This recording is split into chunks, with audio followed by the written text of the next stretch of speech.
पार्लिमानी कमेटियां हैं और इस डमी पार्लियामेंट को अपनी ढाल के तौर पे इस्तेमाल कर रही है सुप्रीम कोर्ट के खिलाफ। किसी भी तौर के ऊपर आर्टिकल 81 और आर्टिकल 84 को अगर आप सामने रखें तो पार्लियामेंट जो है वो इलेक्शनों के लिए फंड के ऊपर वोटिंग नहीं कर सकती। जो सारा खेल खेला जा रहा है वो लंदन प्लान का हिस्सा है और लंदन प्लान ये है जो नवाज शरीफ ने और मरियम नवाज ने बनाया है कि शहबाज शरीफ को डिस्क्वालीफाई करवाना है। और ये कभी जो एक रेजोल्यूशन कभी दूसरी रेजोल्यूशन ला के रद्दी की टोकरी में इजाफा कर रहे हैं, उसका फायदा नहीं होगा। हर सूरत में सुप्रीम कोर्ट के फैसले पर अमल दरामद करना होगा। 14 मई को पंजाब में इलेक्शन कराने होंगे। अगर नहीं होगा तो फिर ये सड़कों के ऊपर दमादम मस्कलंदर होगा। बिस्मिल्लाहिर्रहमानिर्रहीम, अस्सलाम वालेकुम। प्रोग्राम एक्सपर्ट से मैं आपको खुशामदीद कहूँगी। नाज़रीन, पंजाब इलेक्शन का ये मामला हर गुजरते दिन के साथ शदीद हो रहा है। सुप्रीम कोर्ट ने स्टेट बैंक को आज की डेडलाइन दी थी कि बराह रास्त इलेक्शन कमीशन को 21 अरब रुपए के फंड्स जारी किए जाए, मगर आज हुकूमत ने स्टेट बैंक को फंड्स जारी करने से रोका है। और इससे पहले स्टेट बैंक ने कौमी असम्बली की कायमा कमेटी बराह खजाना को बताया कि इलेक्शन के लिए 21 अरब रुपए मुख्तस कर दिए गए हैं, मगर कायमा कमेटी ने ये मामला वफाकी काबीना और कौमी असम्बली के सुपुर्द कर दिया, जिसके बाद वफाकी काबीना ने इलेक्शन अखराजात से मुतल्लिक सप्लीमेंट्री ग्रांट की समरी मंजूर करते हुए इसे कौमी असम्बली में भिजवाया, जहां ज़िमनी ग्रांट की तहरीक भी मुस्तरद कर दी गई है। नाज़रीन, कौमी असम्बली की इजाज़त के बगैर फंड जारी करने से रोक दिया गया है। वज़ीर मुमलिकत बराए ख़जाना आयशा गौस पाशा कहती हैं कि स्टेट बैंक को पार्लियामेंट की मंजूरी के बगैर अखराजात का इख्तियार नहीं है। कौमी असम्बली ने मंजूरी दी तो फंड जारी हो पाएंगे। हुकूमत के इस इक़दाम पर इमरान खान कहते हैं कि स्टेट बैंक ने अदालती हुक्म पर रकम ना दी तो इसका मतलब आइन खत्म हो चुका है। इसी मुनासबत से एक्सपर्ट्स के लिए हमारा पहला और बड़ा सवाल ये होगा कि इलेक्शन फंड्स की अदम फराहमी हुकूमत कब तक इंतखाबात को टाल सकती है। पैनल का तारुफ करवा देती हूँ। प्रोग्राम में आज मेरे साथ मौजूद हैं अयाज खान साहब, आमिर इलियास राना साहब, ब्रिगेडियर रिटायर हारिस नवाज साहब और मोहम्मद इलियास साहब। मैं आप सबको खुश आमदीद कहूँगी। आमिर साहब, मैं आपसे आगाज़ करी हूँ।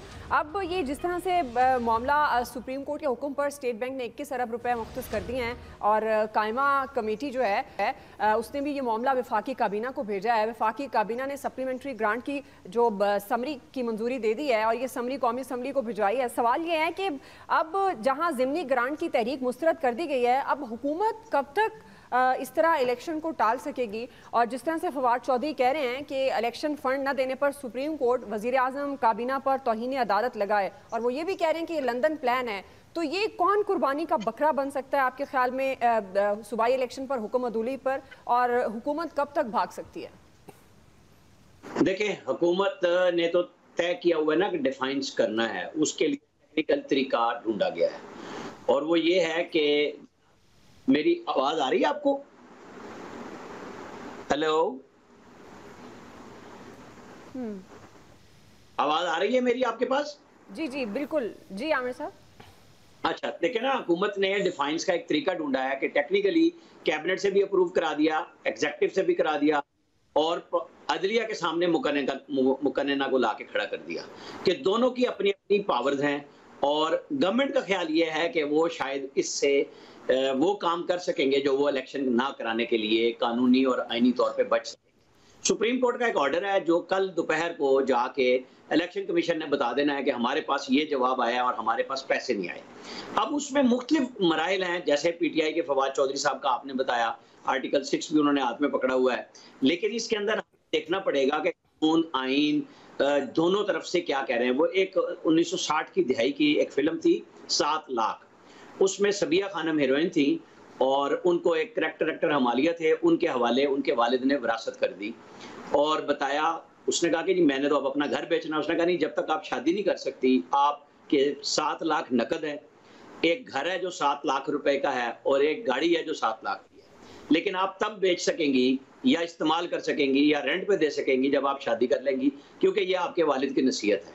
अब ये रेलिवेंट है या नहीं है, लेकिन कहानी ये है कि ये ढूंढा जा रहा है रास्ता। आर्टिकल 4 में है कि किसी को आप वो काम नहीं कहेंगे, किसी भी शख्स को, जो कानूनी तौर पे वो करने का मजाज नहीं है। आर्टिकल 248(1) है जिसके अंदर सदर, गवर्नर, वफाकी काबीना, वज़राए आला सबको इस्तिस्ना है कि अगर वो कोई सरकारी काम करते हैं और उसके अंदर कोई बात होती है तो उनके ऊपर कोई अदालती हद नहीं लगेगी। लेकिन वज़राए आज़म को तौहीन अदालत के अंदर सजाएं भी दी गई हैं, हमारे सामने है, हमारे पास दूसरी मिसालें भी बहुत सारी मौजूद हैं। लेकिन मुकन्नना और अदलिया आमने सामने बराह रास्त पहली दफा आए हैं। पहले होता था कि एग्जेक्टिव ब्रांच आ जाती थी सामने और उसके नतीजे में सरबरा वजीर आजम उड़ाया गया, लेकिन चूंकि साकिब निसार साहब ने जो फैसला दिया था कि वफाकी हुकूमत का मतलब वफाकी काबीना है, तो वफाकी काबीना से वजीर आजम सबकी इज्तिमाई जिम्मेदारी लेके पार्लियामेंट को भेज देते हैं, क्योंकि ये अखराजात बहरहाल फाइनेंस बिल की सूरत में ही मंजूर होने हैं, जो पहले भी रिजेक्ट किए गए, लेकिन सुप्रीम कोर्ट ने कहा नहीं, हम नहीं मानते, आप ये पैसे स्टेट बैंक भी देगा, फाइनेंस मिनिस्ट्री भी देगी और जमा कराएंगे। अब वो काम तो हो गया खत्म कि यानी एग्जेक्टिव ने अपना काम करके पार्लियामेंट के हवाले कर दिया। अब पार्लियामेंट पे हद लगेगी, कैबिनेट पे लगेगी। ये फैसला कल जब वो जाके इलेक्शन कमीशन के सेक्रेटरी देंगे तो क्या वो बेंच बनेगा, क्योंकि इस दफा इन हाउस चैम्बर में थी सारी बातचीत। ये बहरहाल हमारे लिए भी, सब लोगों के लिए एक बड़ी दिलचस्पी का बाइस प्लान होगा जो इस वक्त हमारे सामने आ रहा है कि एक तरफ गवर्नमेंट ने कहा है कि हम नहीं करते, लेकिन आप ये जहन में रखें कि दर्जनों सीटें कौमी असम्बली की हुक्म इम्तनाई की वजह से उनके ऊपर इलेक्शन नहीं हुआ, क्योंकि 60 दिन में इलेक्शन कराना, जिस तरह 90 दिन में इलेक्शन कराना पाबंदी है, उस तरह 60 दिन पे भी पाबंदी, और वो भी अदालतों ने रोका हुआ है। ये पहलू अब अदालतों को ही देखना है कि एक तरफ उनका स्टे ठीक है, दूसरी तरफ वो कहते हैं नहीं हम नहीं मानते, हम 90 दिन में इलेक्शन के पाबंद हैं। 60 दिन के अंदर तमाम जो कौमी असम्बली की सीटें जिनके नोटिफाई हुए उन सब के ऊपर हुक्म आई है, कहीं स्टे है, जो भी है, लेकिन इलेक्शन तो नहीं हुआ ना वहां भी। तो अब देखते हैं हम सब। ठीक है जी ब्रिगेडियर साहब, हम जाहिर है जब से ये इशू हुआ है और जब हल होता हुआ नज़र नहीं आ रहा, और चलिए मैं अयाज साहब की तरफ जाती हूँ, ऑडियो इशू है जी। अयाज साहब, अब रोज़ ही तकरीबन हम अपने प्रोग्राम में भी ये बात करते हैं कि होगा क्या, क्या इलेक्शन होने जा रहे हैं, एक साथ होने चाहिए या पहले जिस तरह सुप्रीम कोर्ट ने हुक्म दिया है पंजाब इलेक्शन के, लेकिन अब हुकूमत अपने मौक़िफ़ पर डटी है। अब वही बात कि दो इदारों के दरमियान एक तसादुम की फ़ज़ा जो है वो नज़र आ रही है। अब आपके ख्याल में अब सिचुएशन इस वक्त क्या बन सकती है, और कुर्बानी का बकरा कोई बन सकता है? क्योंकि प्राइम मिनिस्टर के नाअहल होने की बातें भी हैं, फवाद चौधरी साहब कह रहे हैं कि जी तौहीन अदालत लगे वज़ीर आज़म पर भी, वफाकी काबीना पर भी। कुर्बानी के तो बकरे तो बहुत हैं, ये 22-23 करोड़ लोग इस वक्त जो गिनती की जाती है, शायद ये मरदमशुमारी के बाद को 25 करोड़ के करीब या उससे भी शायद ज़्यादा हो जाएंगे। तो वो बकरे तो बहुत हैं, उसके लिए आप टेंशन ना लें। हम ये सुनते आए हैं, बड़ी तनकीद भी होती रही, इमरान खान ने स्टेट बैंक को शायद IMF के हवाले कर दिया था, बिल्कुल ख़ुद मुख्तार कर दिया था। तो जब सुप्रीम कोर्ट ने, चीफ जस्टिस साहब ने ऑर्डर किया तो लग रहा था कि अब तो कोई इशू ही नहीं है ना, ख़त्म हो गया। अब सुप्रीम कोर्ट चूँकि स्टेट बैंक आज़ाद है, ख़ुद मुख्तार है, वो 21 अरब रुपया आराम से वहाँ रख देंगे। लेकिन वो अब पता चला कि नहीं, इतने भी खुद मुख्तार नहीं है। वो ज़ाहिर है वो मुख्तस तो कर सकते हैं, दे नहीं सकते, चलें खैर वो भी हो गया। वो इस वक्त जो हालात है ना दुआ, वो आप फुटबॉल शौक से देखती हैं आप?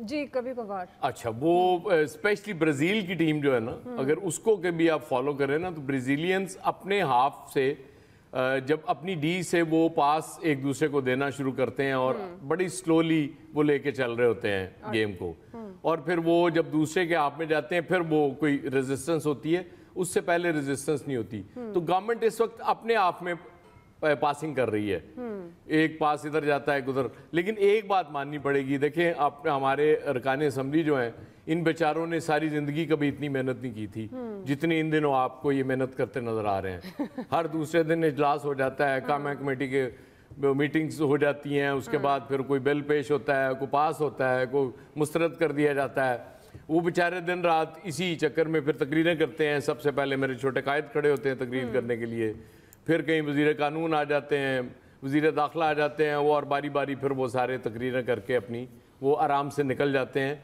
और एंड यही फैसला होता है कि नहीं जी हमने इलेक्शन नहीं कराने। वो कहते हैं ना, एक झूठ बोल कुछ छुपाने के लिए फिर आपको 100 झूठ बोलने पड़ते हैं। ये चूँकि तय कर लिए कि हमने इलेक्शन नहीं कराने, तो इसलिए पैदर पे इस तरह की कोशिशें करनी पड़ती हैं कि किसी तरीके से हम बच जाएं कि हम इलेक्शंस तक ना जा सकें, और तो कोई रीज़न नहीं है। बहुत पहले ये चीज़ें मामलात तय हो सकते थे, इलेक्शन एक डेट पे हो सकते थे, अब भी कोई इशू नहीं है। मतलब आप अगर इस पे राज़ी हो जाएं कि ठीक है जी ये मई में इलेक्शन ना कराएं पंजाब असेंबली के, सबके मुश्तरका एक ही दफ़ा इलेक्शन करा लें, तो फिर मेरा ख्याल अगस्त बेहतरीन डेट बनती है। अगस्त की 2, 3, 4 तारीख तक आप इलेक्शन करा लें, क्योंकि उसके बाद फिर आपको पता है सैलाब का ख़तरा है, और सैलाब आ जाएगा, फिर फिर मुसीबत पड़ जाएगी, जहाँ जहाँ सैलाब आएगा वहाँ इलेक्शंस आप कैसे कराएंगे। तो आइडियल तो यही बनता है अगर कराना चाहें, सही है। लेकिन वो चूंकि नीयत नज़र नहीं आ रही कि इलेक्शन नहीं कराने, और ये तय कर लिया गया है कि इसमें जितना भी नुकसान हो जाए वो शायद उसका कोई वो अहमियत नहीं है, वो शायद कम लगेगा। तो इलेक्शन सिर्फ बहरहाल हमने रोकने हैं, जिस तरह भी करके हम रोकें। यही पीटीआई कोशिश कर रही है कि इलेक्शन हर हाल में कराने हैं। तो इसमें क्राइसिस में इजाफा होता जाएगा, और खुदा न खास्ता अब तो कुछ बातें उससे आगे की भी शुरू हो गई हैं, जो ढके छुपे लफ्जों में हम कहते थे, अब ओपनली लोगों ने मार्शल लॉ की बातें करनी शुरू कर दी हैं।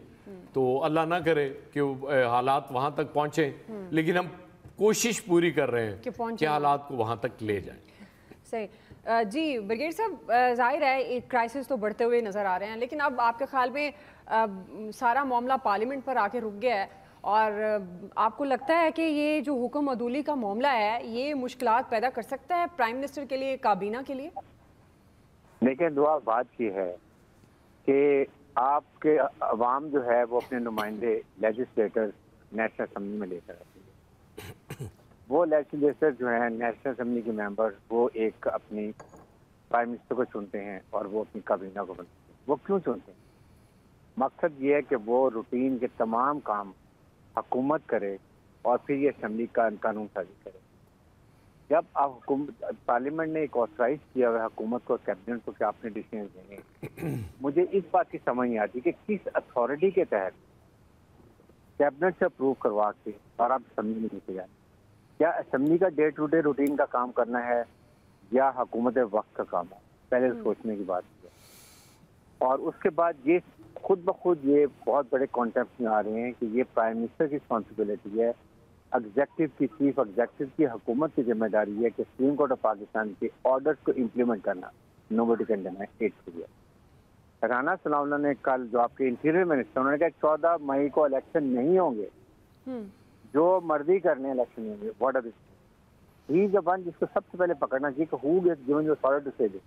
प्राइम मिनिस्टर ने बात नहीं की, how are you saying like this?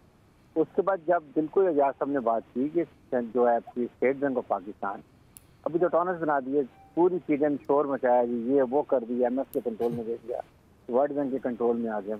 आज वो कह रही है हम उसको मना कर दिए। Why there? इसका मतलब गवर्नर स्टेट बैंक और chief executive of the country are liable to get contempt of court. मैंने जो अपनी साथी रहा है, PDM wants to take the political temperature to a level जहां जाके एनीबॉडी कैन इंटरवीन, और ये विक्टिम कार्ड सियासी शहीद बन के इज्जत से कहेंगे देखे जी हमें निकाल दिया, और ये इलेक्शन से लेट हो जाए। और फिर 1-2 साल अगर नई इलेक्शन होते हैं तो उसके बाद ये विल से कि अब हम देखें हमें तो हटा दिया था, फिर आएंगे। तो ये बड़ी खतरनाक सिचुएशन हो रही है। Army is showing restraint, army is not involving. लेकिन खुदा न खास्ता जब नेशनल सिक्योरिटी इशू या स्टेबिलिटी पाकिस्तान की बात आएगी, फिर कोई कॉम्प्रोमाइज नहीं, चाहे वो आके आपके टेक्नोलॉजी लें या किसी तरीके की इमरजेंसी हो जाए, वट एवर हैपन। लेकिन ये इनको सबसे सूट ये करता है, ये सबसे खतरनाक डेमोक्रेटिक गवर्नमेंट। और फिर सेकंडली कौन से डेमोक्रेट ये पार्लियामेंट की बात करते हैं जिसमें ऑपोजिशन ही नहीं है, 160 मेंबर नहीं है। या तो आप उनको फेस सीविंग करते हैं, उनको बुला लेते, क्रेडिबिलिटी बढ़ाते हैं पीटीआई के अगर मेंबर आ जाते, और फिर भी आपकी मेजोरिटी से आप लेजिस्लेशन करते हैं, तो आपकी कम से कम ये होता है कि पार्लियामेंट की इज्जत तौकीर में इजाफा हो। तो हर वो बात ये कर रहे हैं जिससे मुल्क को नुकसान हो, जमहूरियत को नुकसान हो, और पाकिस्तान के अवाम को तो नुकसान हो ही रहा है। आई थिंक ये सोचने की बात है, ये बहुत सीरियस सिचुएशन होती है। सही जी। इलियास साहब, आप किस तरह से देख रहे हैं? आपके ख्याल में गवर्नमेंट इस तरह से करके कब तक इलेक्शन को टाल सकती है? देखिए, गवर्नमेंट ने जो तय किया हुआ कि इलेक्शन नहीं करवाने, उनका एक अपना टारगेट है कि जब तक इकॉनमी ठीक नहीं करेंगे, अपनी हालत ठीक नहीं करेंगे, तब तक वो इलेक्शन के मैदान में नहीं जा सकते। तो ऐसी सूरत हाल देख लें, आप इकॉनमी की ठीक करने के लिए वो भी जंगी बुनियादों पर गवर्नमेंट काम भी कर रही है, IMF से बातचीत भी करने की कोशिश कर रही है, ताकि इलेक्शन में वो अगर कोई ऐसी सूरत हाल पैदा हो सकती तो वो इलेक्शन के मैदान में उतर सके। लेकिन ऐसी सूरत हाल नज़र नहीं आ रही, इसलिए गवर्नमेंट इसको मुस्तरद करवा रही है, अब पार्लियामेंट से करवा रही है, ताकि इसको इलेक्शन को डिले जितना करवाया जा सके वो करवा रही हैं इस वक्त। अब देखना सुप्रीम कोर्ट इससे अगला क्या लाहेमल तय करती, क्या फ़ैसला देती, क्या ऑर्डर देती है, जिस पर देखते हैं कि वो इनको देखती, गवर्नमेंट के खिलाफ क्या एक्शन लेती है। अब ये सुप्रीम कोर्ट के देखने के सुप्रीम कोर्ट ने क्या अगली हिदायत देनी है। ये तो अपनी तरफ से सारी तरह गवर्नमेंट जो है अपनी तरफ से तमाम लाहे अमल जो अपने है वो अपना उन्होंने एक मशावरत करके वो जो प्लान करके उन्होंने कर दिया। जो आज उन्होंने कहा कि स्टेट बैंक से अप्रूव करवा दिया, उसकी ऑटोनमस का भी मसला हो गया। ये सारे जो इशू है अभी तक तो जो पैसों का मसला आ रहा है, इसके बाद देखिए इसके बाद सिक्योरिटी का इशू आ जाएगा। सिक्योरिटी का इशू एक अलहदा इशू है जो कि अगर फोर्सेस ना दी, आप देख लें पंजाब में 54,000 के करीब जो पोलिंग स्टेशन है, तो इसके लिए पुलिस की कितनी तादाद की ज़रूरत होगी। तो जाहिर है अगर पुलिस ही नहीं पूरी है, वो 1 लाख की शॉर्टेज बता रहे हैं पंजाब वाले और फंड्स की किल्लत बता रहे हैं। इसी तरह स्कूल के जो टीचर्स हैं वो भी 1 लाख टीचर्स चाहिए जो इनको, तो कहाँ से ये पूरा करेंगे। ये तो अपनी तरफ से सारे बहाने बना के इन्होंने रखे हो कि हमने इलेक्शन नहीं करवाना। अभी तो एक से एक बढ़ के हर्डल जो आ रही है, तो अब देखें इन पर अमल दरामद करने के लिए क्या करते हैं। इकॉनमी तो ठीक होती नहीं नज़र आ रही कि जो सूरत हाल है जूँ की तू है, महंगाई बल्कि मज़ीद बढ़ रही है। तो गवर्नमेंट इस तमाम सूरत हाल में यही बता रही है सिक्योरिटी के इशूज़ अलहदा हैं, दहशत गर्दी का एक अलहदा तूफ़ान उठ रहा है। तो वो तमाम सूरत हाल इसको कंट्रोल करने के लिए गवर्नमेंट जो है वो अपने तमाम जो है हरबे इस्तेमाल कर रही है कि इलेक्शन ना करवाए जाएँ और इसको जितना पेंडिंग कर सकते हैं, क्योंकि उन्होंने तय किया कि नहीं करें। अब देखिए ये अमल दरामद करते हैं कि नहीं करते, वो फैसले तो वैसे भी जाती है यार। वो बेचारे 1-1 रुपया मांग रहे हैं पूरी दुनिया से जाके हमारे हुक्मरान, वो 21 अरब रुपए कहाँ देते हैं दुआ, ये बड़ी जाती है। ये तो आप उनका खजाना खाली करना चाहते हैं ना, ज़ाती खजाना। आमिर साहब एक ज़िमनी सवाल, वैसे ये आपके पास क्या खबरें हैं? खबरें तो गर्दिश करी हैं, फिर मैं जिक्र ज़ाहिर है सोशल मीडिया इतना भी काबिल एतबार नहीं है, लेकिन उस पर ख़बर आती भी है और कुछ खबरें सच्ची भी होती हैं। ये कहा जा रहा है कि प्राइम मिनिस्टर को नाअहल कर दिया जाएगा और सवाल भी हुआ शायद खाकान अब्बासी से कि अगले प्राइम मिनिस्टर आप हो सकते हैं, तो उन्होंने कहा कि अब तो वज़ीर आज़म ढूंढने पड़ेंगे। तो ये क्या वैसे खबरें चल रही हैं इस बारे में? असल में ये माइक भी चले जाते हैं, आमिर साहब होती है। चलो अब तक मेरी आवाज शायद नहीं पहुंच रही थी क्योंकि मैं आज स्काइप पे हूँ। तो जो ब्रिगेडियर साहब की ख्वाहिश थी ना कि कोई सुपरमेसी बन जाती, कोई लेजिटिमेसी हो जाती तहरीक इंसाफ की, तो सर जाके आप रिक्वेस्ट करते ना उस वक्त वो रिजाइन ना करते। इतनी लेजिटिमेसी अगर पीटीआई से थी तो उनको नहीं जाना चाहिए था। अब भाग भाग के स्टे ऑर्डर के पीछे छुपे हुए हैं, वो बाकियों को कहते थे आज खुद छुपे हुए हैं। और मुझे बताएं कि जब असेंबली ने मना कर दिया कैबिनेट को कि आप बजट नहीं दे सकते, तो कैबिनेट कहां से देगी? ये बड़ा सवाल है और यही शुगर लगेगा। सुप्रीम कोर्ट फैसला करेगी कि क्या वजीर आजम की तरफ जाना है, वजीर खजाना की तरफ जाना है, वजीर दाखिला की तरफ जाना है, किसने किधर जाना है। और कुव्वत नाफजा का सबको पता है कि अभी तक उसका क्वेश्चन नहीं आ रहा, कल उसका भी आएगा। जो इलियास साहब कह रहे थे जब लॉ एंड ऑर्डर की उन्होंने जो ऑर्डर किया था वो ये था कि काबिल कबूल सिचुएशन बन जाए कि सिक्योरिटी प्लान हो, तो जनाब 2.5 लाख फौजी पंजाब में चाहिए, वो नहीं है आपके पास। क्या आप एक एक सिपाही पुलिस का खड़ा करके जिसकी लाठी उसकी भैंस कराना चाहते हैं कि लोग उठा के कब्जे में ले जाएं सारे के सारे और अपनी मर्जी से ठप्पे लगाएं? ये शफाफ इलेक्शन कराना चाहते हैं? इसके लिए बैठना ही हल होगा। ऑर्डर आप करते, ऑर्डर पहले भी हुए हैं, हम और आप यही हैं। हम यही चाहेंगे कि इदारे बाम टकराव की तरफ ना जाएं, रास्ता निकाल लें। जिद किसी के लिए भी अच्छी नहीं है। जी अच्छा, ये जो समझ आ रही है ना कि 2.5 लाख फौजी नहीं होगा, तो ये सिर्फ पंजाब की इलेक्शन की अभी बात कर रहे हैं हम। इसका मतलब इलेक्शन भूल जाने चाहिए इस मुल्क में। जाहिर है जब पूरे मुल्क में इलेक्शन हो रहे होंगे तो वो तब सिचुएशन कहाँ से ठीक हो जाएगी, कब आइडियल अमनो मान की सूरत हाल कहाँ से बन जाएगी? फिर अक्टूबर के बाद या फिर तो इसका मतलब इलेक्शन कराओ ही ना यार। मैं तो मुद्दत तो कह रहे हैं, छो शेकी काट दो कह रहे हैं। जी जी मैं भी यही कह रहा हूँ कि यार सब जगह इजी हो जाए। और नहीं छोड़े वो, मतलब मेरे छोटे कायद जब चाहेंगे वो कहेंगे जी लें जी अब हम इलेक्शन कराने को 8-10 साल बाद। इमरजेंसी 6 महीने कौमी असम्बली की मुद्दत बढ़ाई जा सकती है, ऐसे कोई इशू जरूरत नहीं है। टोटल बता दें, छोड़ें, वो पड़ी है मुद्दत, आइन में रस्ते बड़े मौजूद हैं, फायदा ही कोई नहीं है। वो ज़िया साहब को जिंदा करें, एंजॉयमेंट उनके हवाले कर दें, भी है, मोहब्बत भी है। सही सही। तो ब्रिगेडियर साहब आपके ख्याल में ये जो मैंने सवाल किया आमिर साहब से, क्या इस तरफ जा सकते हैं मामला, प्राइम मिनिस्टर नाअहल हों और फिर वजीर आजम ढूंढना पड़े और मिले ही ना, कोई वजीर आजम बनने के लिए तैयार ही ना हो? जी ब्रिगेडियर साहब चलें जी। और नहीं, मैं राजा रियाज से रिक्वेस्ट करूंगा बन जाए यार, उनको ये पहचानते नहीं है अब। उनको पहचान तो लेंगे ना फिर। चलें देखते हैं फिर आपकी ये रिक्वेस्ट कबूल है कि नहीं। हम ब्रेक ले लेते हैं जी, ब्रेक से हम वापस आएंगे। जाहिर है यही बात की जा रही है कि पंजाब के इलेक्शन पहले या एक साथ इलेक्शन, तो उसके लिए तमाम सियासी जमातों को मिलकर बैठना चाहिए। हमारा सवाल इसी से मुतल्लिक होगा। अब चूंकि जमात इस्लामी को ग्रैंड सियासी डायलॉग की उन्होंने कोशिश की है, तो हम सवाल ये रखेंगे कि उनको इन जो ग्रैंड सियासी डायलॉग है इसमें कामयाबी मिलेगी या नहीं। राय लेते हैं ब्रेक के बाद।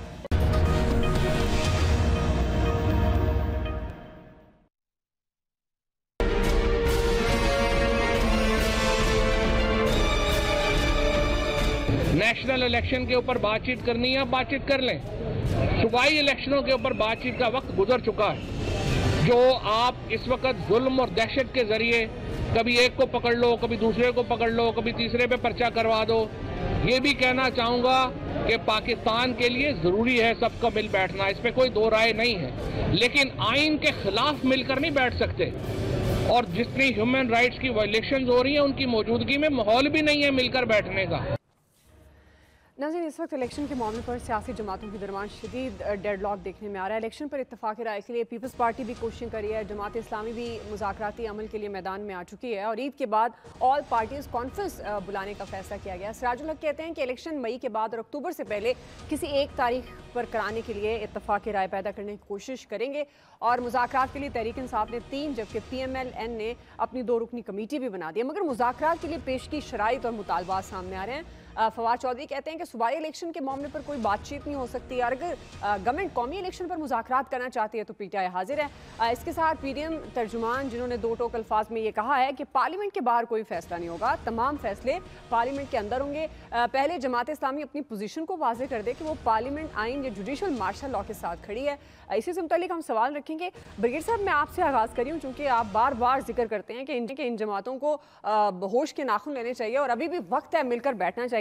पाकिस्तान पीपल्स पार्टी वो भी कोशिश कर रही है, लेकिन आसिफ अली जरदारी ने ये बात कही थी कि बगैर शराइत के हम आगे बढ़ेंगे मुज़ाकरात के अमल में, जब उन्होंने प्राइम मिनिस्टर शहबाज शरीफ साहब को कहा। अब जो जमात इस्लामी कोशिश कर रही है, ईद के बाद ऑल पार्टीज कॉन्फ्रेंस बुलाने का भी फैसला किया है, आप किस तरह से देख रहे हैं जमात इस्लामी की इस काविश को कि ग्रैंड सियासी डायलॉग में की तरफ बढ़ते हुए उनको कामयाबी मिलेगी, बिठा सकेंगे वो एक मेज़ पर और मिलकर, जैसे वो कह रहे हैं कि एक साथ इंतखाबात की तरफ जाएं? देखें, ये एक बहुत ही अच्छी कोशिश है। मैं तो हमेशा इस बात की कहता रहूँगा, देयर इज अ नीड कि नेशनल डायलॉग किया जाए और ये बेसिकली ये हुकूमत वक्त की रिस्पॉन्सिबिलिटी थी जो उन्होंने पूरी नहीं की है। अगर दूसरी सियासी जमात, खास तौर पे मैं आई विल अप्रिशिएट जरदारी साहब ऑल्सो, उन्होंने भी कहा कि बिल्कुल इसकी ज़रूरत है और आई एग्री कि अनकंडीशनल होनी चाहिए, कोई कंडीशन रखें, लेकिन इसमें हर चीज़ें शामिल रखें। इसमें इलेक्शन, उसके बाद सियासत, इकोनॉमी और टेररिज्म की सारी बात कर लें। इशू ये कि अभी PTI कह रही है कि हम सिर्फ सुबह इलेक्शन में बात ही करेंगे, लेकिन जब बैठेंगे तो they might have to agree कि जब उनको पता चलेगा कि एक ही हल है इकट्ठे इलेक्शन, जो मैं भी यही कहता हूँ इकट्ठे इलेक्शन होने चाहिए। Within a week 10 days में ये डिसाइड कर लें कि हमने कौन सी डेट को, कौन से महीने में एटलीस्ट इलेक्शन करवाने हैं। एंड द आइडियल इज, बिल्कुल ठीक बात की जा रही कि अराउंड अगस्त में अगर ये कर लें, 1-2 महीने एडवांस कर लें और ये इलेक्शन में डिलेट हो जाए और मिल के पूरे पाकिस्तान में जनरल इलेक्शन इकट्ठे हों, ये मुल्क की ज़रूरत है। और उसके लिए दोबारा केयर टेकर, सारी क्या पंजाब के सब केयर टेकर चेंज किए जाए, 22 तो केयर टेकर नहीं होने चाहिए, ये बहुत ज़रूरी है। लेकिन ये पाकिस्तान की जरूरत है, otherwise Pakistan is heading towards trouble. सियासत हमारी सियासी पार्टियों को जिम्मेदारी के साथ करनी है। आपको क्या लगता है ब्रिगेड साहब, आपको क्या लगता है पाकिस्तान तहरीक इंसाफ मान जाएगी बगैर शराइत के? PDM ज़ाहिर इत्तेहादी जो जमातों की हुकूमत है उनके सरबरान बैठने को तैयार हो जाएंगे एक दूसरे के साथ? बिल्कुल, PTI will have to accept it. I am sure के सेंस प्रिवेल करेगी। मुल्क के वसी तर फायदे के अंदर इनको एक्सेप्ट करना चाहिए। 2-3 महीने डिले करके अगर जनरल इलेक्शन हो जाते हैं और उस वक्त भी बजट के फौरन बाद अगर ये असेंबली डिसॉल्व कर लेते हैं तो अगस्त में इलेक्शन करें। इसमें ये है कि PTI के हुकूमत के पास सिर्फ यही टाइम होगा, अभी तो 3 महीने पड़े हैं कि if they can give the leave to the people of Pakistan. अगर इनको अभी कुछ पैसा बाहर से मिल जाए तो रिलीफ अनाउंस कर देते, मैं भी उनको इलेक्शन फायदा। बट ओवरऑल इफ आई सी इस वक्त बिल्कुल PMLN is down. I rate PTI and People's Party there on more strong wickets और PMLN इज वेरी डाउन, उन्होंने कुछ कारकर्दगी दिखाई और पंजाब में भी उन्होंने अपने आप को लूज कर दिया। खास तौर पे सलमान पाक ने जो अटैक किए उससे और पीएम का वोटर भी निकल के पीपल्स पार्टी PTI में चला गया। तो ये जो है, लेकिन बेस्ट है इस वक्त, बहुत अच्छी एफर्ट है। आई होपफुल कि कहीं ना कहीं नेशनल डायलॉग हो जाए। सही है जी। ऐसा आप किस तरह से देख रहे हैं? फवाद चौधरी साहब ने तो वाज़ेह कह दिया कि पंजाब इलेक्शन होने चाहिए, जो दिया है सुप्रीम कोर्ट ने हुक्म। कौमी इंतखाबात पर बात हो सकती है, उसके लिए मुज़ाकरात हो सकते हैं, लेकिन सिराजुल हक साहब तो ये कोशिश कर रहे हैं ना कि तमाम इंतखाबात एक साथ हों। तो आपको लगता है जमात इस्लामी को कामयाबी मिलेगी? दुआ, सबसे पहली बात तो ये है कि सिराजुल हक ने ये काम करके जो इनिशिएटिव लिया है, उन्होंने अपना कद बढ़ाया है, इसमें कोई शुबे वाली बात नहीं है। जरदारी साहब ने बिल्कुल ऑफ़र की थी, प्राइम मिनिस्टर साहब से कहा था, लेकिन उन्होंने ऑपोजिशन से कहा था कि वो आए चल के, क्योंकि वो प्राइम मिनिस्टर हैं। और लेकिन स्टिल चलें, वो PDM का हिस्सा नहीं है जरदारी साहब या उनकी पार्टी, लेकिन वो गवर्नमेंट का हिस्सा ज़रूर है। इसीलिए आपने देखा कि उनकी जो कमेटी बनी थी उसने मुज़ाकरात की इब्तदा शाहज़ैन बुगटी से की थी, तो वो भी चूँकि पार्ट ऑफ गवर्नमेंट है, तो इसलिए बज़ाहिर उसका कोई फ़ायदा नज़र नहीं आया। लेकिन सिराजुल हक साहब ने अचानक जो इनिशिएटिव लिया, प्राइम मिनिस्टर साहब से मिले और फिर उसी दिन इमरान खान साहब से मिल के उन्होंने बहुत एक कंस्ट्रक्टिव रोल प्ले किया, वे फॉरवर्ड मैं समझता हूँ। क्योंकि इमरान खान साहब भी ये इजहार कर चुके हैं कि एक ही दिन इलेक्शन हो जाए, मुझे कोई एतराज़ नहीं है। लेकिन मसला सिर्फ वही है, क्योंकि एतमाद नहीं है बिल्कुल एक दूसरे पे, किसी को भी इस वक्त एतमाद नहीं है। वो बेएतमादी की फ़ज़ा जो है ना, वो ख़राब कर रही है चीज़ों को। तो यकीनन उसमें कोई गारंटी चाह रहे होते हैं कि जी कोई गारंटी ऐसी आ जाए कि वाकई अगर सपोज अक्टूबर में भी इलेक्शन होते हैं तो कोई गारंटी तो आ जाए ना कि जी हो जाएंगे। क्योंकि इस वक्त जिस तरह की तौजीहात गवर्नमेंट की तरफ से आ रही हैं, वो तो यही है कि जी वो हालात है ही नहीं, पैसे नहीं है, अमनो-मान की सूरत हाल नहीं है। अब बंदा पूछे कि अक्टूबर तक पैसे कहाँ से आ जाने इतने ज़्यादा, अमनो-मान की सूरत हाल कैसे बेहतर हो जाएगी, खुदा न खास्ता और ज़्यादा ख़राब होगी तो फिर क्या होगा। वो तो ज़ाहिर बहाने हैं ना कि जी इलेक्शन नहीं कराने, अदरवाइज तो सीधा सीधा फार्मूला है कि भाई असम्बली टूटी, आप इलेक्शंस कराएं और उसके बाद जिसकी मैंडेट बनता है उसको दें। लेकिन चूंकि हमने आइन हमें उस वक्त अच्छा लगता है वो जब हम यूज कर रहे हो, वो दूसरा को कर रहा होता तो हमें लगता है कि जी भैया आइन है ही नहीं इस मुल्क का। तो ये बड़ी बदकिस्मती की बात है, क्योंकि हम नेशनलिस्ट नहीं है बदकिस्मती से, हम अपॉर्चुनिस्ट हैं। ओवरऑल हमारी जो कौम है, हमारे लिए ये होता है कि सबसे पहले हमने अपना मफाद आगे रखना होता है, और ये ऊपर से नीचे तक ट्रैवल करता है, हमारे हुक्मरानों से आम आदमी तक। हर जगह आप देख लें, जहाँ किसी का मफाद नहीं है वहाँ उससे कहें आप काम करा के देख लें, मैं बताओ आपको अपना उस्ताद मान जाऊंगा, सवाल ही नहीं पैदा होता। इज्तिमाई काम करने के कायल ही नहीं करते हैं लोग। मैंने ये नहीं कह रहा कि मतलब ओवरऑल 100% ऐसे हैं, लेकिन वो तादाद बहुत थोड़ी है जो लोग इज्तिमाई काम कर रहे हैं और अपने मफाद से हटके कर रहे हैं। अदरवाइज ओवरऑल पूरी कौम का एक ही तरीका वारदात है कि जिसका ज़ाती मफाद जाए वहाँ वो खड़ा हो जाता है जाके। और देखें ना कैसा आजकल ये माहौल बना हुआ है इलेक्शन का और सुप्रीम कोर्ट का और मुकन्नना का और पार्लियामेंट का। वो एक तोशा खाना हुआ करता था कभी दुआ, वो पता नहीं आजकल कितने गया है। वो तो किसी दिन फाड़ के ले आओ वापस। जी वही बात आप वाली ना कि जहाँ जहाँ मफादात नज़र आते हैं फिर वो इश्यूज़ ही बदल जाते हैं। जी आमिर साहब, आप किस तरह से देख रहे हैं? ज़ाहिर है फ़ायदा तो इसी में है कि ये सियासी डायलॉग की तरफ बढ़ें। अब जो जमात इस्लामी सिराजुल हक साहब ने एक कोशिश की है, आपको लगता है कामयाबी मिलेगी, इन सबको बिठा सकेंगे वो एक साथ बगैर शराइत के? देखें, वो जो अयाज साहब कह रहे हैं ना तोशा खाना, आप बेफिक्र हो जाएं, वो भी बहुत जल्द फुल स्पीड के साथ आने वाला है। बिल्कुल घबराने वाली कोई कहानी ही नहीं है, वो आ रहा है। अच्छा, अगली बात ये है कि जो PDM पीपल्स पार्टी ने कहा है ना कि इमरान खान को फेवर सुप्रीम कोर्ट से मिलती है, आज वफाकी हुकूमत ने सुप्रीम कोर्ट में एक एप्लीकेशन दी है कि इमरान खान पे जो 25 मई की तौहीन अदालत का मामला है वो 2 दिसंबर को आपने एक हफ्ते के लिए मुलतवी किया था, 4 महीने से ज़्यादा हो गए, आप वो केस लगा रहे हैं। ये एक और क्वेश्चन कल से शुरू हो जाएगा, क्योंकि आज दरखास्त दे दी गई है कि जनाब आप वो केस क्यों नहीं सुनते, जब इंटेलिजेंस रिपोर्ट्स भी आ चुकी हुई हैं कि वो कहाँ पे थे जब वो चीफ जस्टिस साहब ने कहा था ना कि पता नहीं इमरान खान को पता चला था कि नहीं चला था, जैमर थे नहीं।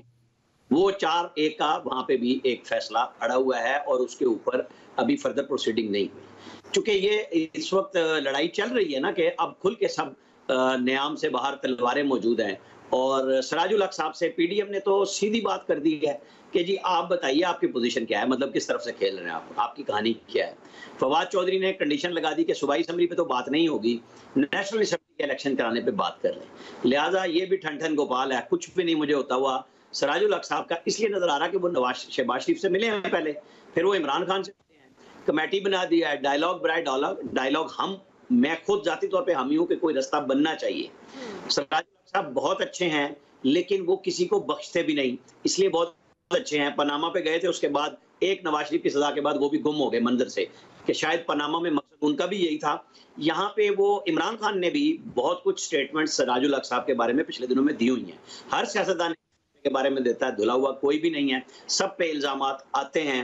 अब आप क्या करेंगे इसके ऊपर कि भाई जमात इस्लामी क्या कर सकती है? जमात इस्लामी एक अपनी बतौर जमात कोशिश कर रही है कि हाँ हम ट्राई कर लें कि अगर हम रास्ता निकाल के दे सकते हैं तो हम बात कर लेंगे, वरना मुझे बहरहाल इस वक्त सिचुएशन में मैं आपको एक छोटी सी खबर साथ शेयर करूं जो हम बात कर रहे थे प्रोग्राम के पहले हिस्से के आखिर में कि 2.5 लाख फौजियों का मसला भी आएगा। तो आज शाहराए दस्तूर पे कोई इंसाफ करने वाले, पिंडी या पारा करने के साथ रहने वाले लोगों की कई घंटे की तवील मुलाकात हुई है और अभी उसके नताइज आएंगे। शायद वो नताइज हमें इस पे भी आए कि वो कितना सख्त ऑर्डर कल करेंगे, परसों करेंगे, डिले करेंगे, जमात इस्लामी की जो कोशिश है उसको रास्ता देंगे कि ईद के बाद एक ऑल पार्टीज कॉन्फ्रेंस हो जाए तो सुप्रीम कोर्ट तेजी ना दिखाए। देखिए सुप्रीम कोर्ट अगर पंजाब में इलेक्शन चाह रही है तो उन्होंने बड़ा इजी रास्ता दिया, जो सुप्रीम कोर्ट में चीफ जस्टिस के सामने ब्रदर जजेस ने कहा था कि हुजूर केपी और पंजाब की दोनों असम्बलियों के मामला उनकी हाई कोर्ट्स में है, आप इन्हें वहीं जाने दें। यहाँ पे पीटीआई ने बहुत दरखास्त करके जो दरखास्त जल्दी में दे दी थी कि केपी में भी इलेक्शन कराएं, वो कहते रहे क्योंकि हमारे अकील अफजल बताते रहे कि वो वापस लेना चाह रहे हैं और फिर वो टेक्निकली क्या आपने फीस नहीं जमा कराई, वो दरखास्त वापस कर दी। क्या केपी में 90 दिन का आइन नहीं है? क्या सिर्फ पंजाब? बिल्कुल इस बात का नहीं हूं कि आप मुझे इस बात से कहें कि जी 90 दिन के लिए आप क्यों होने चाहिए, सारे आईनी मरा केपी में भी वही 90 पंजाब में भी हैं। तो ये नहीं होना चाहिए कि एक के साथ आपका सलूक इस तरह का हो कि फिर आपके ऊपर उंगलियां उठे, जो सुप्रीम कोर्ट पे नहीं उठनी चाहिए। लेकिन बदकिस्मती से अब बहुत मामला आगे जा रहा है। सही है जी। इलियास साहब, आपको लगता है ये मुज़ाकरात की तरफ बढ़ेंगे या फिर इसी तरह की हम सियासी कन्फ्रंटेशन देखते रहेंगे?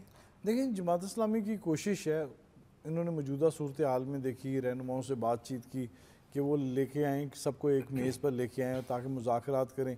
तो इसमें जो सूरत हाल ये है कि पीटीआई की जानिब से तो ये कोई इनकी ऐसी बात नहीं मानी जाएगी कि इलेक्शन को डिले कर लिया जाए किसी शर्त के बगैर, जैसे पीपल्स पार्टी की जानिब से भी कहा गया कि इस तरह कर लें, तो वो कोई शर्त नहीं मानेंगे। यहाँ भी यही सूरत हाल है कि खान साहब ने किसी की शर्त नहीं माननी, ना कोई बात माननी है। वो चाहते हैं कि इलेक्शन हो पंजाब में 14 मई को, तो 14 मई को ही होने चाहिए। उसके बाद अगर नहीं होते तो उसके बाद उन्होंने प्लान कर लिया अपना कि पूरे मुल्क में एहतजाज करेंगे और ये सूरत हाल है। वो पहले कह चुके हैं इसको रोकेंगे नहीं, वो बिल्कुल निगरान हुकूमत की मुद्दत भी खत्म हो गई जी। तो वो जब निगरान गवर्नमेंट की भी मुद्दत खत्म हो गई तो अब वो ये चाह रहे हैं कि इलेक्शन हो और किसी सूरत में ना इसको ड्रॉप किया जाए जो प्लान है कि इलेक्शन को जो शेड्यूल दे दिया। इसलिए वो कोशिश कर रहे हैं कि जनाब आप सुप्रीम कोर्ट में दोबारा जाके देखें कि सूरत हाल के इनको फंड्स मिलते हैं, सिक्योरिटी मिलती हैं और इलेक्शन करवाएं। उनका जो डिमांड है कि सबसे बड़ी, बाकी वो साहब के मुज़ाकरात ये करके देख लें कि एक दिन में इलेक्शन होने चाहिए या आगे चले जाना चाहिए। ये बैठ के बातचीत तो करनी चाहिए, रास्ता निकालना चाहिए कि मुल्क के लिए क्या फ़ायदेमंद है, क्या बात करनी चाहिए। शायद पीटीआई को समझाने के लिए वो भरपूर कोशिश करें, लेकिन ऐसी कोई सूरत हाल नज़र नहीं आ रही कि वो बात मान लेंगे किसी की। ये देख लेंगे ये एक बहरान के बाद मजीद बहरान पैदा। अब देख लें सिराजुल हक साहब ये तो नहीं कर सकते कि सबको ज़बरदस्ती बिठा के और किसी से बात करवा लें।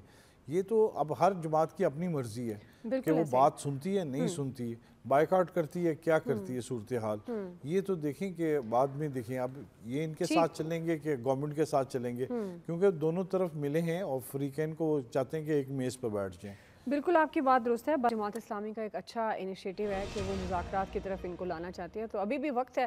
हुकूमत और अपोजिशन यानी इमरान खान साहब को बैठना चाहिए और एक साथ इंतखाबात की तरफ बढ़ना चाहिए और मिलकर बैठें और एक साथ फैसले करें और यही मुल्क को कौम के फ़ायदे के लिए अगर जो दूसरी तरफ देखा जाए तो फिर तो यही हालात होंगे, पार्लियामेंट वर्सेस सुप्रीम कोर्ट, जो कि किसी भी लिहाज से सही नहीं है। राय आपने जानी एक्सपर्ट्स की।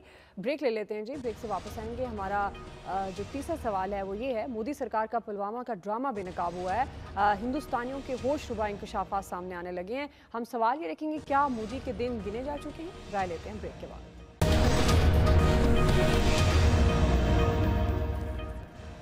वेलकम बैक नाज़रीन। पुलवामा का ड्रामा मोदी सरकार के गले की हड्डी बन गया है। मकबूजा कश्मीर के साबिक गवर्नर हैं सत्या पॉल, जिनका तहलका खेज इंटरव्यू आया, जिसके बाद पुलवामा हमले के पाकिस्तान पर इल्जामात का भांडा फूट गया। भारतीय मीडिया और सियासतदानों की जानिब से नरेंद्र मोदी और अजय डोवल के खिलाफ होशरुबा इंकशाफात सामने आ रहे हैं और उन्हें 40 भारतीय फौजियों को खुद कत्ल कराने का जिम्मेदार कहा जा रहा है। आज भारतीय साबिक आर्मी चीफ हैं शंकर राय, जिन्होंने पुलवामा हमले का जिम्मेदार मोदी और उसके हवारियों को ठहरा दिया है। इसी से मुतालिक सवाल ब्रिगेड साहब, मैं आपसे आगाज़ करी हूँ, चूँकि अब ये मोदी का ड्रामा बेनकाब हो गया है, जो जिस तरह से होशरुबा इंकशाफात सामने आया हिंदुस्तानियों के, क्या आपको लगता है कि मोदी के दिन गिने जा चुके हैं?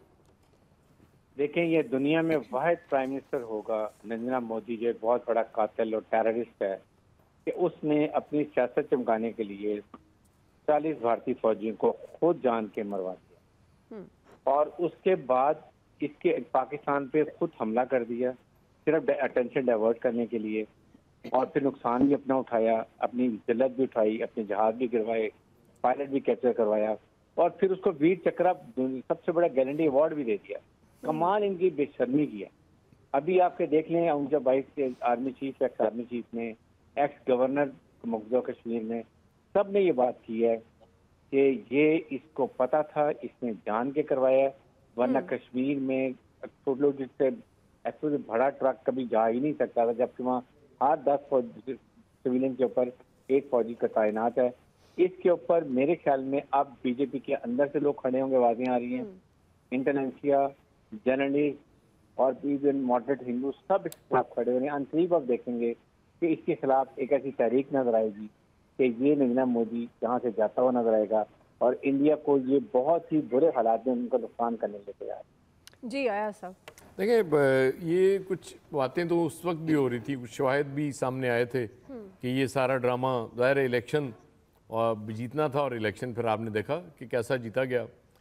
रोला सिर्फ ये है कि बदकिस्मती हमारी यही है कि हम जिस तरह के हमारे मामलात हो चुके हैं, नरेंद्र मोदी इतना बड़ा कातिल, हर चीज़ उसने खुद कर ली, लेकिन दुनिया के मामलात फिर उनके साथ ठीक हैं। उसकी वजह ये है कि वो ज़ाहिर इकनॉमिक माइट है इंडिया इस वक्त, और हमारी हालत ये है कि 21 अरब रुपए हम एक सूबे के इलेक्शन के लिए नहीं दे सकते। सबसे बड़ी लड़ाई उस पर हो रही है कि जी 21 अरब नहीं है, हम इस वक्त खर्च नहीं कर सकते। तो ये हालत तो हमने अपनी खुद बनाई है ना, वरना ये जिस तरह का ये मामलात सामने आए थे नरेंद्र मोदी के, कि एक्स गवर्नर बोल रहा है, एक्स आर्मी चीफ बोल रहा है, इस वक्त हम इस मुहिम पे होते, पूरी दुनिया में बाइकआउट करा रहे होते इंडिया का कि ये देखो किस तरह का कातिल एक प्राइम मिनिस्टर बैठा हुआ है वहाँ, और पूरी दुनिया उसके साथ किस तरह। आलमी इदारे क्यों नोटिस नहीं, आलमी इदारे क्यों खामोश नहीं रहेंगे? दुआ मुझे ये बताएं आप, क्यों खामोश नहीं रहेंगे? जहाँ मफादात वाबस्ता होते हैं वहाँ नहीं बोला जाता, वहाँ लोग खामोश हो जाया करते हैं। ये पूरी दुनिया का उसूल है। हमारे यहाँ नहीं आप देख रही, जिसका जिस पार्टी के साथ जहां मफाद वाबस्ता है वो उसकी हर चीज आंखें बंद करके यकीन कर रहा है और वो कहता है इसी का मौकफ ठीक है, बाकी सारे गलत हैं। तो रोला वही होता है, दुनिया भी इसी तरह चला करती है। हमें ये बेशुमार चीजें हमारे सामने ऐसी आती हैं कि हम अपने आप को ठीक कर लें, लेकिन बदकिस्मती ये है कि विजन ही नहीं है हमें। हम वही पुराने हमारे तौर तरीके हैं जो हमारे चली जा रहे हैं और उन्हीं से हम रास्ता निकालने की कोशिश करते रहते हैं हमेशा। इस तरह अब कुछ चीज़ें आउट ऑफ बॉक्स करनी पड़ेंगी अगर इस मुल्क को आपने ठीक करना है। अगर उन्हीं रवायती तरीकों पे, रास्तों पे चल के अगर आपने को मंजिल तलाश करनी है तो हम सॉरी, वो आपको नहीं मिलेगी। सही जी। आमिर साहब, आप किस तरह से देख रहे हैं? वैसे तो पहले भी बहुत सारी ऐसी एक्टिविटी जिसमें ये बेनकाब हुआ, वज़ीर आज़म भारत के जो नरेंद्र मोदी हैं, अब ये पुलवामा ड्रामा और इतनी जिस तरह के इंकशाफात सामने आ रहे हैं, तो क्या वाकई कोई बड़ी तहरीक आएगी और इसको घर भेज देंगे? देखिए, हम 21 अरब को रो रहे हैं। हमने 2019 अगस्त में कश्मीर का पूरा हिस्सा खामोशी से, वो जो हम वर्ल्ड कप जीत के लाए थे ट्रंप के साथ, इंडिया के हवाले किया और कौम को सजा दी कि आधा घंटा धूप में खड़ा हुआ करेंगे जुमे के जुमे, और वो एक ही जुम्मा हुआ और उसके बाद खत्म। क्योंकि पॉलिसी कोई नहीं थी ना। पॉलिसी ये थी कि मैं किसी तरह दुनिया को प्लीज कर लूं। हमारे वो वजीर आजम उस वक्त वहां खड़े थे। आज आप हम बात कर रहे हैं कि मोदी ने 40 फौजी मरवा दिए, इतने मरवा दिए। भाई मोदी तो हजारों मुसलमानों का खुद बरह रास्त कातिल है। गुजरात में क्या क्या नहीं किया इसने, सब कुछ किया। और जब वजीर आजम बना तो अमेरिका ने रास्ता खोल दिया, वरना उसके ऊपर तो बैन था अमेरिका में जाने पे। आज वो हालत में है कि जब सारी शफाकियत के साथ उसकी हर मुजरिमाना कार्रवाई, यानी आप गुजरात से शुरू कर दें और यहाँ पे तो इसने अपने फौजी मरवाए हैं और जो कुछ हमारी अफवाज ने उसका जवाब दिया, बेहतरीन काम किया। लेकिन हमारे यहाँ लैक ऑफ डिप्लोमेसी और हमारी जो कोऑर्डिनेशन नहीं है बहसियत नेशन, कहीं पे भी उसकी मार भी हम खा रहे हैं। उसको बिल्कुल फायदा है कि वो एक बड़ी कुव्वत है और उसके साथ मुसलमान ममालिक सरमायाकारी कर रहे हैं। और आपको पता है मकबूजा कश्मीर में करने जा रहे हैं ताकि हम ना ले सकें जब हमारे ब्रदर मुल्क वहां पे सरमायाकारी करके कहें कि मेहरबानी करना। जी इलियास साहब देखें जी, पुलवामा का जो उन्होंने ड्रामा रचाया था वो अब तो सामने, तो पहले उस वक्त ही इस बारे में क्लियर हो गया था कि इनकी अपनी एक साजिश है और पाकिस्तान पर ये इल्ज़ाम थोपा जा रहा है। हमें बजाय कि इस आपस में ये लड़ने के बजाय इस पर ये कश्मीर के मसले पर भी करना चाहिए था, खड़ा होना चाहिए था और अभी तक खड़े रहना चाहिए था, बजाय कि एक दिन खड़े रहते और बस वो जी पॉलिसी नहीं थी कोई, ऐसे ही बस एक बात। और इस पर जो चीज़ को इल्ज़ाम लगाता है, हालांकि भारत का असला भी पकड़ा गया, गुजरात में मुसलमानों का कत्ल किया गया, ऐसे तमाम जो चीज़ें वो ड्रामे रचाता है मोदी सिर्फ अपने इलेक्शन के लिए या अपने आप पॉपुलर करने के लिए। और आज भी वो आप देख लें, हम पर कोई तनकीद नहीं छोड़ता पाकिस्तान पर करने के लिए, वो ताकि चाहता है कि अपनी पॉपुलैरिटी हासिल करे। और उसको पता है कि उसको पाकिस्तान पर जब तनकीद करता है तो उसको मिलता है उसका कि पॉपुलर होता है उधर लोगों में। तो जाहिर है वो इसलिए वो ड्रामे करता रहता है। जाहिर है उसके खिलाफ अगर मुहिम चलती है तो उसमें पहले भी उस पर देखें, गुजरात में जो मुसलमानों को शहीद किया, उधर उन पर जुल्म मुस्तम के पहाड़ गिराए हुए अभी भी। ठीक तो है, उस पर होना चाहिए। आपका पॉइंट आ गया, मेरे पास खत्म हो गया। आप सबका बहुत शुक्रिया। आज के एक्सपर्ट से इतना ही। फीडबैक दीजिएगा। ख्याल रखिए।